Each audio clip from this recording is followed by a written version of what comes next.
So this is Springvale Community Hub, our latest very exciting cultural project out in the city of Springvale.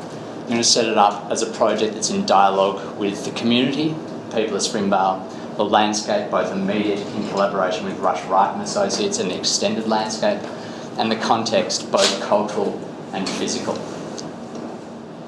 To locate you, the site is approximately the same size as the MCG. It's a very vast site. It's a precinct unto itself. It sits adjacent to the City Hall on Springvale Road, south of the Springvale City Centre in the market, in what is a largely flat suburban context. It sits within the City of Greater Dandenong, which we know is a very culturally diverse ethnic background, which in the context of Springvale is made up or contributed to by the Enterprise Hostel, which over the course of 20 years housed and rehomed 30,000 migrants from exceptionally diverse backgrounds. This forms a bit of a conceptual brief for us.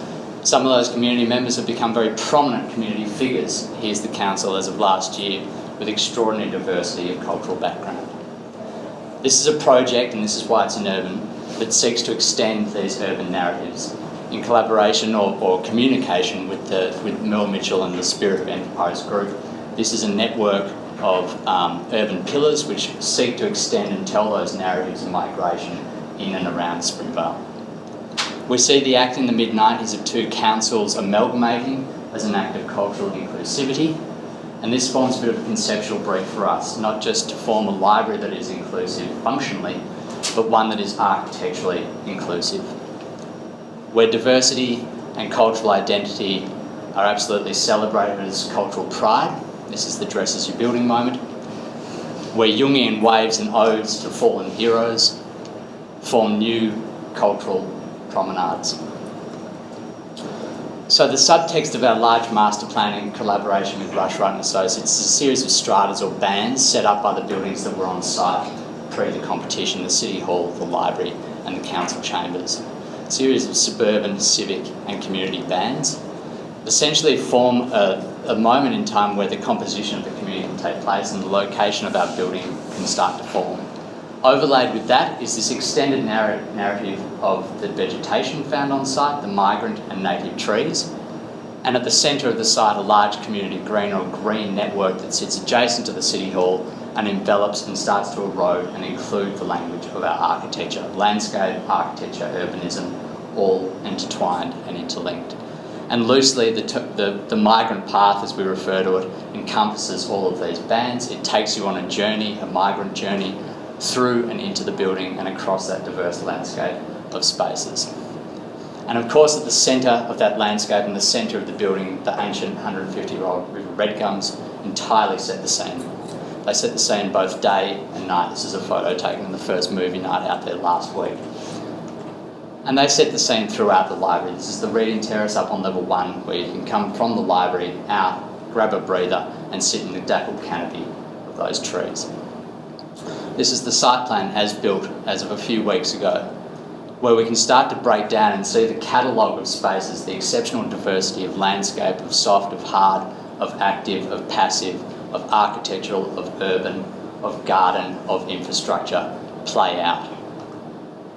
I'm going to use that as an opportunity to walk you through the project. A new civic forecourt is established where Civitas of the City Hall and the new library front Springvale Road and where active play takes place.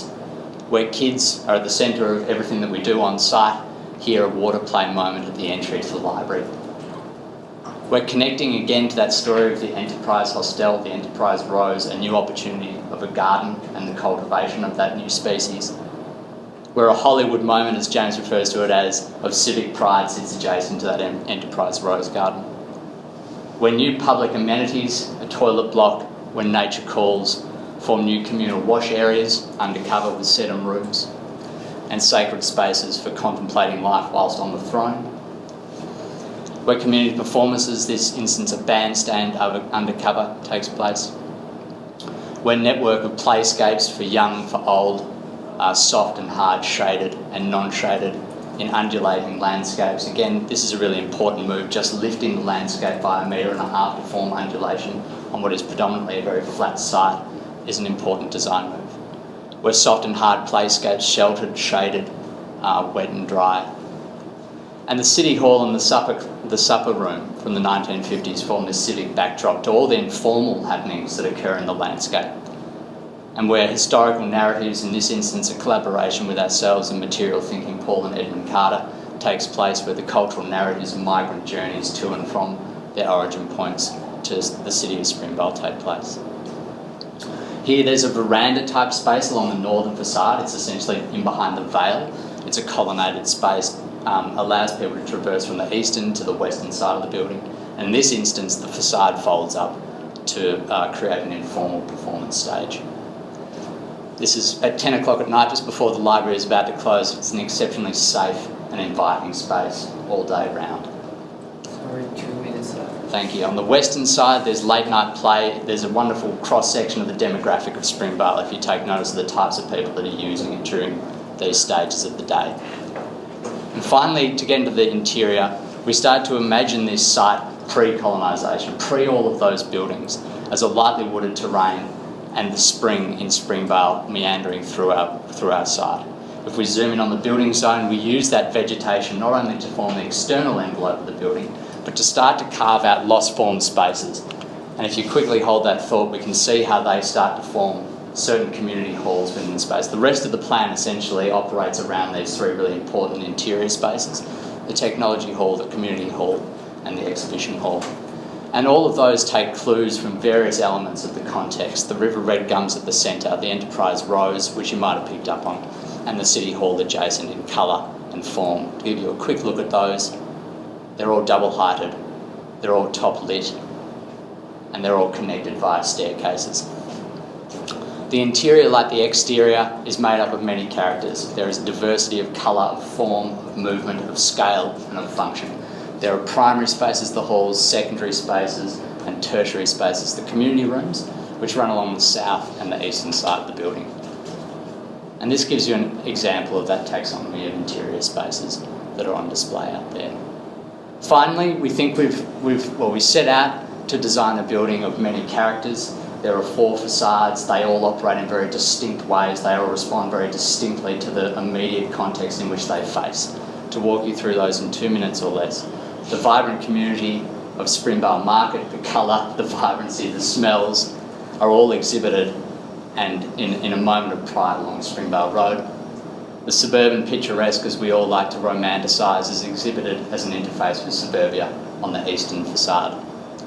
And the sublime suburban realities of on-grade car parking are extended narratives up the southern facade and adjoining the car park. Thank you very much. That's Springvale Library. Right on time. And that's 8 minutes. That's so impressive.